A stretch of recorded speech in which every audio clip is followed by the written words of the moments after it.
Hello friends, இன்றைக்கி நாம் இட்லி தோசை எல்லாத்துக்கும் வச்சு சாப்பிட்ற மாதிரி ரொம்பவே சிம்பிள் அண்ட் டேஸ்டியாக ஒரு சைட் டிஷ் எப்படி செய்கிறதுன்னு பார்க்கலாம்.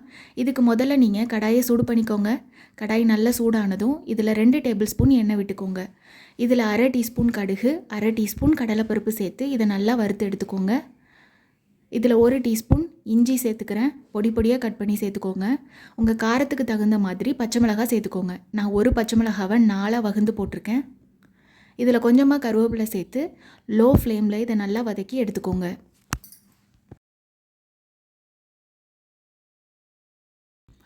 இப்போ நான் இதில் கொஞ்சமாக பெருங்காயத்தூள் சேர்த்துக்கிறேன்.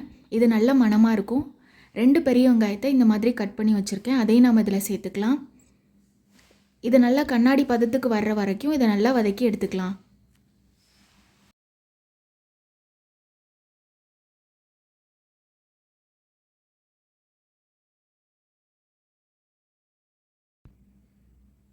இப்போ இதில் நான் 1/2 டீஸ்பூன் உப்பு சேர்த்துக்கிறேன். இந்த வெங்காயம் சீக்கிரம் வதங்கி வந்துடும்.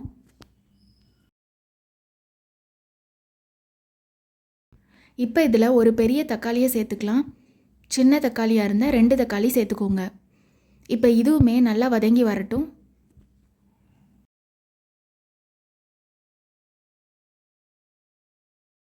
இப்போ இதை 1 நிமிஷம் மூடி போட்டு வேக வச்சுக்கலாம். தக்காளி சீக்கிரமாக வெந்து வந்துடும்.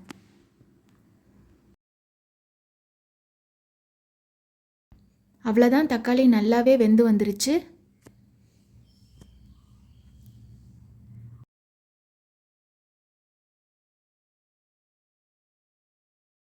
இப்போ இதில் 1/2 டீஸ்பூன் மஞ்சள் தூள் சேர்த்துக்கோங்க.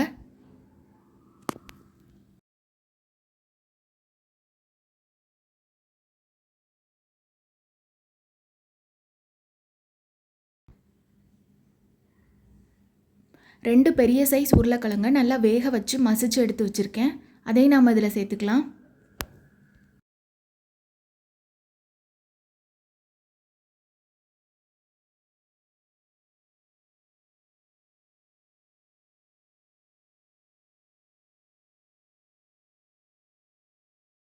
இப்போ இதில் 1/2 கிளாஸ் தண்ணி விட்டுக்கலாம். இது நல்லா கொதி வர்ற வரைக்கும் நம்ம வெயிட் பண்ணலாம். இந்த டைமில் உப்போட டேஸ்ட் பார்த்துட்டு அதுக்கு தகுந்த மாதிரி நீங்கள் உப்பு சேர்த்துக்கோங்க. நான் 1 டீஸ்பூன் கடலை மாவை தண்ணி சேர்த்து கலந்து எடுத்து வச்சுருக்கேன். அதையும் நம்ம இதில் சேர்த்து ஒரு 5 நிமிஷம் மூடி போட்டு நல்லா கொதிக்க விடுங்க.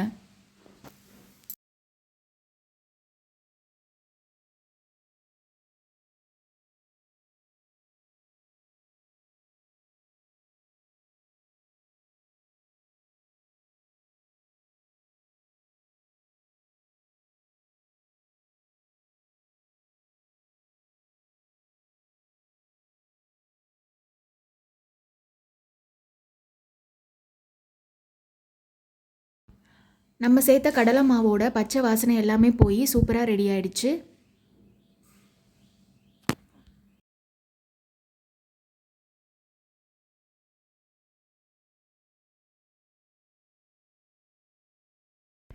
ஃபைனலாக கொஞ்சமாக கொத்தமல்லி தூவி ஃப்ளேமை ஆஃப் பண்ணிவிடுங்க.